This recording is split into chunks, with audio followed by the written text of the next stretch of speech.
فضیلت کے باب پڑھتا گیا، علی سے شجاع کوئی نہیں، علی سے بہادر کوئی نہیں، علی سے سخی کوئی نہیں، علی سے کریم کوئی نہیں۔ میں نے مسلمانوں سے سوال کیا، میں نے مسلمانوں سے پوچھا کہ یہ کون ہستی ہے کہ جو افق تاریخ اسلام پر آفتاب بن کر جگمگا رہی ہے؟ جو باب پڑھتا ہوں سر فہرست مجھے علی نظر آتا ہے۔ تو مجھے مسلمانوں نے بتایا کہ یہ وسیع رسول بھی ہے، یہ ناصر رسول بھی ہے، یہ امام اول بھی ہے، یہ خلیفہ بھی ہے۔ تو میں نے سوچا کہ تاریخ اسلام کا مشاہدہ میں بعد میں کروں۔ پہلے تو یہ جو ہستی ہے میں اس کی شخصیت کا مطالعہ کرتا ہوں، میں اس کی تاریخ پڑھتا ہوں۔ کہ میں نے علی کی ہسٹری نکالی اور علی کی میں نے تاریخ پڑھنا شروع کی۔ کہا میں جیسے جیسے پڑھتا گیا میں حیران ہوتا چلا گیا۔ کیوں حیران ہوتا چلا گیا؟ کہا مجھے بڑی حیرت ہوئی کہ تاریخ اسلام میں علی کا نام باقی کیسے ہے، زندہ کیسے ہے۔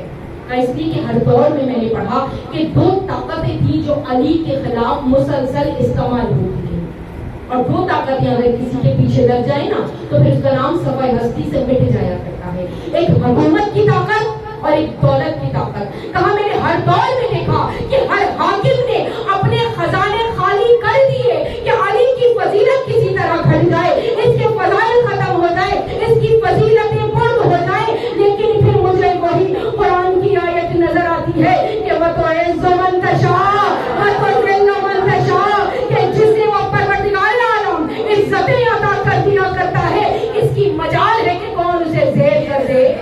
علی کو عزتیں دینے والا وہ رب العزت ہے، وہ پروردگار عالم ہے۔ کہا مجھے حیرت ہوئی، خزانے خالی ہو گئے حکمرانوں کے، 70 ممبروں سے اسی علی کی تقسیم ہوتی رہی، فضائلوں کو گھٹایا جاتا رہا، لیکن آج بھی علی افق انسانیت پر آفتاب بن کر جگمگا رہا ہے۔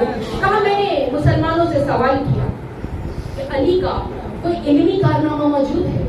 تو انہوں نے کہا ہاں بالکل موجود ہے۔ ایک کتاب ہے جس کو نہج البلاغہ کہا جاتا ہے، اس کتاب میں علی کے خطبے بھی موجود ہے، خطوط بھی موجود ہے۔ کہ میں نے اس کتاب کو کھولا اور اس کتاب کو پڑھنا شروع کیا کہ جو ملائکہ کائنات سے موجود ہے۔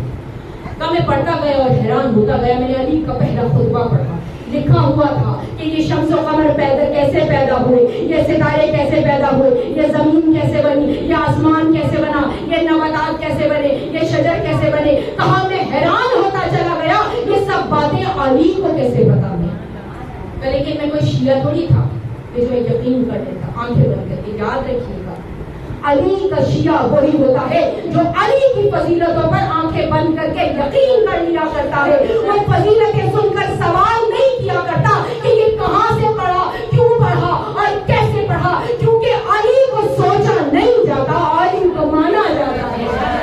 علی کی فضیلت علی دماغوں میں نہیں آتی، چھوٹے چھوٹے سے دماغ ہیں، چھوٹی چھوٹی سی عقلیں ہیں۔ اتنا بڑا جو امیر کائنات ہے، امیر ممکنات ہے، وہ ہمارے ذہنوں میں آ نہیں سکتا۔ تو یاد رکھیے علی کو سوچنا چھوڑ دیجیے اور علی کو مان دیجیے کہ علی میں یہ بھی فضیلت ہے، یہ بھی فضیلت ہے، یہ ہے۔ لیکن میں شیعہ تھوڑی تھا، میں نے کہا میں تو دلیل مانگوں گا، میں تو ثبوت اکٹھے کروں گا کہ علی نے جو لکھا ہے وہ واقعی حقیقت ہے کہ یہ دنیا ایسے بنی، کائنات ایسے بنی، سورج ایسے بنے، ستارے ایسے بنے، سیارے بنے۔ موجودہ جو سائنسدان تھے میں ان کے پاس گیا، میں کہا اپنی جدید جو تحقیق ہے وہ میرے سامنے پیش کرو دنیا کے بارے میں۔ کہا سائنسدانوں کی میں نے تحقیق کو جمع کیا۔ جب میں نے ان کی تحقیق کو جمع کر لیا، میں نے ان کی تحقیق کو علی کے خطبوں سے ملانا شروع کیا۔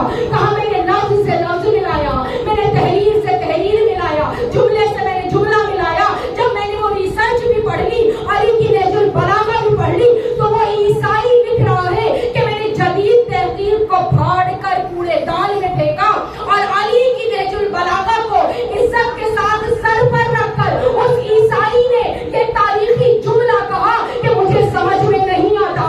علی کی نہج البلاغہ پڑھنے کے بعد میں اس نتیجے پر پہنچا ہوں، تاریخی جملہ ہے سنیے گا وہ عیسائی کا لکھ رہا ہے۔ کہا علی کی نہج البلاغہ پڑھ کے میں اس نتیجے پر پہنچا ہوں